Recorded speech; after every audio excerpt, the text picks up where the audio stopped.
সম্মানিত হাজিরিন, আল্লাহ রাব্বুল আলামিন পবিত্র কোরআনের সূরা তাওবার ৩৬ নং আয়াতে আল্লাহ রাব্বুল আলামিন বলেন, ইন্না ইদ্দাতাশ শুহুরি ইনদাল্লাহি 12 শাহরান ফি কিতাবিল্লাহি ইয়াওমা খালাকাস সামাওয়াতি ওয়াল আরদা মিনহা আরবাআতুন হুরুম যালিকাদ দীনুল কাইয়্যিম ফালা তাযলিমু ফীহিন্না আনফুসাকুম وقاتلوا المشركين كافة كما يقاتلونكم كافة واعلموا أن الله مع المتقين আল্লাহ রাব্বুল আলামিন বলেন, নিশ্চয়ই আমি আল্লাহ তাআলার বিধান ও গণনার মাস হচ্ছে 12টি।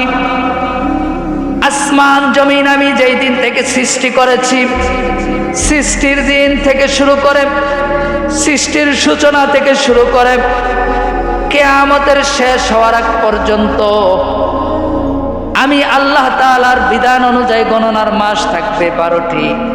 সেই 12টি মাসের মধ্যে 4টি মাস হচ্ছে সম্মানিত। সেই 12টি মাসের মধ্যে 4টি মাস হচ্ছে সম্মানিত। তাফসীর কারকগণ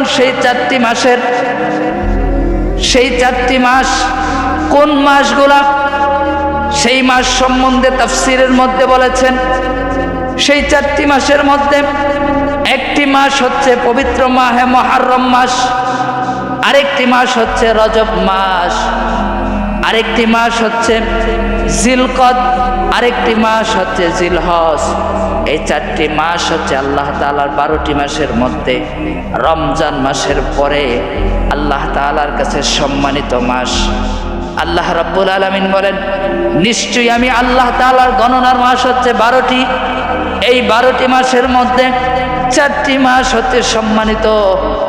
এই 4টি মাসের মধ্যে তোমরা মারামারি, কাটাকাটি, ঝগড়া ফাসাদ এবং নিজেদের প্রতি তোমরা অত্যাচার করো না। আর মুশরিকদের সঙ্গে তোমরা যুদ্ধ করো সমবেতভাবে, যেমন তারাও তোমাদের সঙ্গে যুদ্ধ করে যাচ্ছে, সেই সমবেতভাবে তোমরাও যুদ্ধ করো। আর মনে রেখো, আল্লাহ তাআলা, আমি আল্লাহ তাআলা মুত্তাকিদের সাথে রয়েছি এবং এই মুত্তাকিদেরকে আমি আল্লাহ তাআলা পছন্দ করি, ভালোবাসি। সুবহানাল্লাহ বলেন। তাহলে এই 4টি মাস কোন কোন মাসগুলা? একটা হচ্ছে মুহররম, একটা হচ্ছে কি মুহররম, আরেকটি হচ্ছে রজব, আরেকটি মাসের নাম কি রজব, আর 2টি হচ্ছে বছরের শেষের দিক দিয়ে জিলকদ এবং জিলহজ।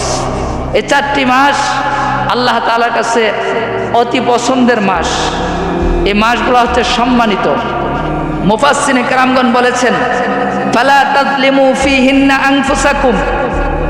এই মাসগুলোর মধ্যে, এই সম্মানিত মাসগুলোর মধ্যে যারা বেশি বেশি ইবাদত করবে, বেশি বেশি আল্লাহ তাআলার জিকির করবে, বেশি বেশি নফল ইবাদত করবে, বেশি বেশি কোরআন তেলাওয়াত করবে, এই সম্মানিত মাসগুলোর খাতিরে ওই মানুষগুলাও সম্মানিত হয়ে যাবে। সুবহানাল্লাহ।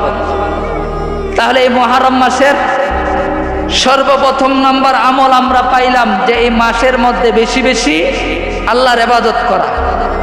এই মাসের মধ্যে কি বেশি বেশি আল্লাহর ইবাদত করা। তা আমরা নফল ইবাদতগুলো বেশি বেশি করে করব। নফল ইবাদতগুলো কি বেশি বেশি করে করব। আমরা নফল নামাজ পড়ব, নফল রোজা রাখব, সুযোগ পাইলে আল্লাহর জিকির করব, সুযোগ পেলেই নবীজির উপর দরুদ সালাম প্রেরণ করব, সুযোগ পেলেই আমরা আল্লাহর জিকির করব। আমরা যতটুকু সম্ভব আমরা এই মাসের মধ্যে আমরা রোজা রাখব। কি রাখব? রোজা রাখব। আল্লাহর হাবিব সাল্লাল্লাহু আলাইহি সাল্লাম হাদিস শরীফের মধ্যে বলেছেন, আফদালুস সিয়ামি বাদা রমাদান শাহরুল্লাহিল মুহররম। রমজান মাসের পর আল্লাহর কাছে সর্বশ্রেষ্ঠ রোজা রাখার মাস হচ্ছে মুহররম মাস। সুবহানাল্লাহ। রমজান মাসের পরে আল্লাহর কাছে রোজা রাখার জন্য সবচেয়ে শ্রেষ্ঠ মাস হচ্ছে কি মাস? এই মুহররম মাস, অর্থাৎ এই মুহররম মাসগুলোর মধ্যে আমরা বেশি বেশি করে রোজা রাখার চেষ্টা করব। এই মুহররম মাসের 2 নম্বর আমল, রাসূলুল্লাহ সাল্লাল্লাহু আলাইহি ওয়াসাল্লাম হাদিস শরীফের মধ্যে বলেছেন, সিয়ামু ইয়াউমি আশুরা ইন্নী আহতাসিবু আলাল্লাহি আন ইউকাফিরা আস-সানাতাল্লাতী ক্বাবলাহু ওয়াস-সানাতাল্লাতী বা'দাহু। আল্লাহর হাবিব সাল্লাল্লাহু আলাইহি ওয়াসাল্লাম বলেছেন, আমি আল্লাহ তাআলার কাছে আশা রাখি যে মুহররম মাসের রোজা পূর্বের জীবনের 1 বছর এবং সামনের জীবনের 1 বছরের গুনাহ মাফ হওয়ার কাফফারা হিসাবে আমি আল্লাহর কাছে আশা রাখি। সুবহানাল্লাহ বলেন। অর্থাৎ এই মুহররম মাসের 10 তারিখ, যে দিনটাকে বলা হয় আশুরার দিন, এই দিনটাকে কিসের দিন বলা হয়? আশুরার দিন।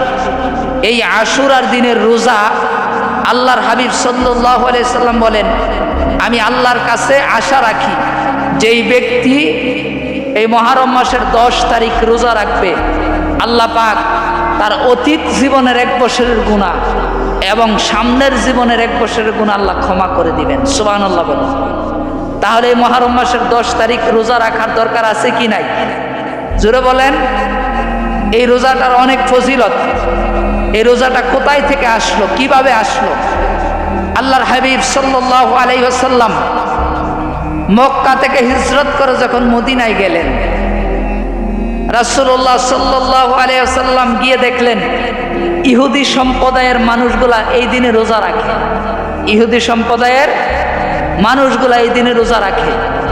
আল্লাহর হাবিব সাল্লাল্লাহু আলাইহি সাল্লাম তাদেরকে প্রশ্ন করলেন, তোমরা এই আশুরার দিন কেন রোজা রাখো? এই রোজা রাখার মাধ্যম কি? এই রোজার হাকিকত কি? তখন ইহুদিরা বললেন যে, হে আল্লাহর রাসূল, এই মুহররম মাসের 10 তারিখ আমাদের গোত্রের নবী হযরতে মূসা আলাইহিস সালাতু ওয়াস সালামকে আল্লাহ পাক হেফাজত করেছিলেন। অর্থাৎ ফেরাউন তার দল বাহিনীগুলাকে নিয়ে মূসা আলাইহিস সালাতু ওয়াস সালাম এবং মূসা আলাইহিস সালাতু ওয়াস সালামের উত্তরসূরিদেরকে আক্রমণ করার জন্য, জুলুম করার জন্য তাদেরকে তাড়া করেছিলেন। হযরতে মূসা আলাইহিস সালাতু ওয়াস সালাম নদীর মধ্যে যখন গেলেন, নদীর পাড়ে গিয়ে আল্লাহর কাছে যখন আশ্রয় চাইলেন, আল্লাহ পাক তাকে বললেন, মূসা তোমার হাতে যে লাঠিটা আছে এই লাঠিটা দিয়ে নদীর মধ্যে আঘাত করো। হযরতে মূসা আলাইহিস সালাতু ওয়াস সালাম আল্লাহ তাআলার আদেশ ক্রমে এই পানির মধ্যে যখন আঘাত করলেন, সাথে সাথে এই নদীর মাঝখান দিয়ে 12টা রাস্তা হয়ে গেছে। সুবহানাল্লাহ বলেন। কয়টা রাস্তা? 12টা রাস্তা। হযরত মূসা আলাইহিস সালাতু ওয়াস সালাম এই রাস্তা দিয়ে পার হয়ে গেলেন এবং মূসা আলাইহিস সালাতু ওয়াস সালামের উত্তরসূরি যারা ছিলেন তারাও পার হয়ে গেলেন। ফেরাউন এবং তার দলবল যখন এই রাস্তার মাঝামাঝি গেলেন, এই নদীর মাঝামাঝি গেলেন, যাওয়ার পর তখন আল্লাহ পাক মূসা আলাইহিস সালাতু ওয়াস সালামকে বললেন, মূসা তোমার লাঠিটাকে তুমি আবার হাতে নিয়ে নাও। আল্লাহর আদেশ ক্রমে আল্লাহর পয়গাম্বর মূসা যখন লাঠিটাকে হাতে নিয়ে নিলেন, সাথে সাথে এই রাস্তাগুলা ভেঙে গেল। ফেরাউন এবং তার দলবল যারা ছিল এই নদের মধ্যে ডুবে, পানির মধ্যে হাবুডুবু খেয়ে ওই জায়গার মধ্যে মৃত্যুবরণ করলো। সুবহানাল্লাহ বলেন। ওই জায়গার মধ্যে কি মৃত্যুবরণ করেছেন? ওই নদীটা কোন নদীটা ছিল সেই হিসাবে তাফসীরের মধ্যে কিছু মতানৈক্য রয়েছে। কিছু মতানৈক্য রয়েছে। কিছু মুফাসসিরগণ বলেছেন যে এই নদীটার নাম হচ্ছে নীল দরিয়া। এই নদীটার নাম কি? নীল দরিয়া। আবার কিছু মুফাসসির মুহাদ্দিসগণ কিরামগণ বলেছেন যে এটা নীল দরিয়া নয়, এটা মিশরের একটা বড় একটা নদী ছিল, বড় একটা নদী ছিল। সম্মানিত হাজিরিন, ইহুদি সম্প্রদায়ে তারা বলতেছেন যে আমাদের পয়গাম্বর মূসাকে আল্লাহ ওই দিনে হেফাজত করেছিলেন, এই জন্য আমরা শুকরিয়াতান রোজা রাখি। সুবহানাল্লাহ বলেন। শুকরিয়াতান কি রাখি? রোজা রাখি। আল্লাহ রাসূল সাল্লাল্লাহু আলাইহি সাল্লাম এই কথা শুনে বললেন, নাহনু আহাক্কু বিমূসা মিনকুম ফাসামাহু ওয়া আমারা বিসিয়ামিহি। আল্লাহ রাসূল সাল্লাল্লাহু আলাইহি সাল্লাম বললেন, আমরা তোমাদের চেয়ে মুসা আলাইহিস সালামের অনুসরণগণের অধিক যোগ্য। মুসা হচ্ছে আমার ভাই, মুসা কি আমার ভাই, তো তোমাদের চেয়ে আমার উপর আরো রোজা রাখা হক বেশি। আল্লাহ পাক যদি আমাকে যদি হায়াতে বাঁচায় রাখে তাহলে আমি এই আশুরার দিন রোজা রাখবো। আশুরার দিন কি রাখবো? রোজা রাখবো। আশুরার দিন রোজা রাখবো। বাইরার বাজিরা আমার, আল্লাহর হাবিব সাল্লাল্লাহু আলাইহি ওয়াসাল্লাম যখন এই কথা বললেন, রাসূলুল্লাহ সাল্লাল্লাহু আলাইহি ওয়াসাল্লাম আর একজন সাহাবী আল্লাহ রাসূল সাল্লাল্লাহু আলাইহি ওয়াসাল্লামকে বললেন, সুমু আশুরা ওয়া খালিফু ফীহি আল-ইয়াহুদা ওয়া সুমু ক্বাবলাহু ইয়াওমান ওয়া বা'দাহু ইয়াওমান। আল্লাহর হাবিব সাল্লাল্লাহু আলাইহি ওয়াসাল্লামকে বললেন, ইয়া রাসূলুল্লাহ, ইয়া হাবিবাল্লাহ, ওগো আল্লাহর হাবিব, এই আশুরার দিন তো ইহুদির সম্প্রদায়ের মানুষগুলাও রোজা রাখে। আমরাও যদি এই আশুরার দিন যদি রোজা রাখি তাহলে তো ইহুদিদের সাথে আমাদের আমলটা অ্যাডজাস্ট হয়ে যাচ্ছে, ইহুদিদের সাথে আমাদের আমলটা তো মিলে যাচ্ছে। আল্লাহর হাবিব সাল্লাল্লাহু আলাইহি ওয়াসাল্লাম বললেন, ওয়াসুমু ক্বাবলাহু ইয়াওমান ওয়া বা'দাহু ইয়াওমান। আল্লাহর হাবিব সাল্লাল্লাহু আলাইহি ওয়াসাল্লাম বললেন, হে আমার সাহাবীরা, তোমরা আশুরার দিন রোজা রাখো এবং ইহুদিদের বিরুদ্ধে তোমরা আচরণ করো। সুবহানাল্লাহ বলে। আশুরা দিন রোজা রাখো এবং ইহুদিরা যেভাবে রোজা রাখে তাদের বিপরীত তোমরা একটা কৌশল অবলম্বন করো। অন্য এক হাদিসের মধ্যে আসছে, আল্লাহ রাসূল একজন সাহাবী বললেন, ইয়া রাসূলুল্লাহ, ইয়া হাবিবাল্লাহ, এই আশুরার দিন তো মুহররমের 10 তারিখ, ইহুদিরাও রোজা রাখে, আমরা মুসলমানেরাও যদি এই দিনে রোজা রাখি তাহলে আমাদের আমলটা আর ইহুদিদের আমলটা তো একবারে মিলে যায়, একসাথে হয়ে যায়। আল্লাহ রাসূল সাল্লাল্লাহু আলাইহি সাল্লাম বললেন, সাহাবীরা, তোমরা শুনে রাখো, আল্লাহ পাক যদি আগামী বছর যদি আমাকে হায়াত দেবে, বাঁচায় রাখে, আমাকে যদি হায়াত দিয়ে রাখে, তাহলে আমি মুহররম মাসের 9 তারিখ এবং 10 তারিখে এই 2 দিন রোজা রাখবো। সুবহানাল্লাহ বলে। তাহলে এই হাদিস থেকে আমরা একটা আমল পাইলাম যে মুহররম মাসের রোজা রাখবো কয়টা? 2টা। কয়টা? 2টা। একটা হচ্ছে 9 তারিখ আর একটা হচ্ছে 10 তারিখ। একটা হচ্ছে 9 তারিখ আর একটা 10 তারিখ। তা আমরা এই 2টা রোজা রাখবো। আজকে হচ্ছে 3 তারিখ, তাহলে আগামী বৃহস্পতিবার এবং শুক্রবার, আগামী বৃহস্পতিবার এবং শুক্রবার এই 2 দিন রোজা রাখবো। বৃহস্পতিবার একটা, শুক্রবার একটা, অর্থাৎ বুধবারে দিবাগত রাতে আমরা সাহারি খাবো, তাহলে বৃহস্পতিবারে একটা রোজা হবে। আবার বৃহস্পতিবারে দিবাগত রাতে আমরা সাহারি খাবো, জুমার দিন রোজা রাখবো, তাহলে এই 2 দিন আমরা রোজা রাখবো। কয় দিন? 2 দিন, মুহররম মাসের 9 তারিখ এবং 10 তারিখ। আল্লাহ পাক আমাদেরকে এই রোজাগুলো রাখার তৌফিক দান করুন, সকলে পড়ি আমিন। সম্মানিত হাজিরিন, এই মুহররম মাসের 2টা আমল পাইলাম। কয়টা আমল? 2টা আমল। এক নাম্বার আমল হচ্ছে আফদলুস সিয়ামি বাদা রমাদান শাহরুল্লাহিল মুহররম, মুহররম মাসের যেই কোনো একদিন রোজা রাখা, যেই কোনো একদিন রোজা রাখা। 2 নম্বরে আমল পাইলাম আশুরার দিন রোজা রাখা এবং 9 তারিখ রোজা রাখা। 3 নম্বর আমল হচ্ছে আল্লাহর হাবিব সাল্লাল্লাহু আলাইহি ওয়াসাল্লাম বলেছেন, মান ওয়াসআ আলা ইয়ালিহি ফিন নাফাকাতি ইয়াউমা আশুরা ওয়াসআ আল্লাহু আলাইহি সাইরা সানাতি। আল্লাহর হাবিব সাল্লাল্লাহু আলাইহি ওয়াসাল্লাম বলেছেন, মুহররম মাসের 3 নম্বর আমল হচ্ছে 10 তারিখে অর্থাৎ আশুরার দিন প্রত্যেকের নিজ নিজ পরিবারের জন্য কিছু ভালো মন্দ খাবারের আয়োজন করা। সুবহানাল্লাহ। এই যে 10 তারিখ আগামী শুক্রবার, আজকে শুক্রবার, আগামী শুক্রবার হচ্ছে মুহররম মাসের 10 তারিখ। আল্লাহ রাসূল সাল্লাল্লাহু আলাইহি সাল্লাম বলেছেন যে মুহররম মাসের 10 তারিখ নিজ পরিবারের মধ্যে অন্য দিনের তুলনায় একটু ভালো খাবারের আয়োজন করা, এটা হচ্ছে রাসূলুল্লাহর সুন্নাত। কার সুন্নাত? রাসূলুল্লাহর সুন্নাত।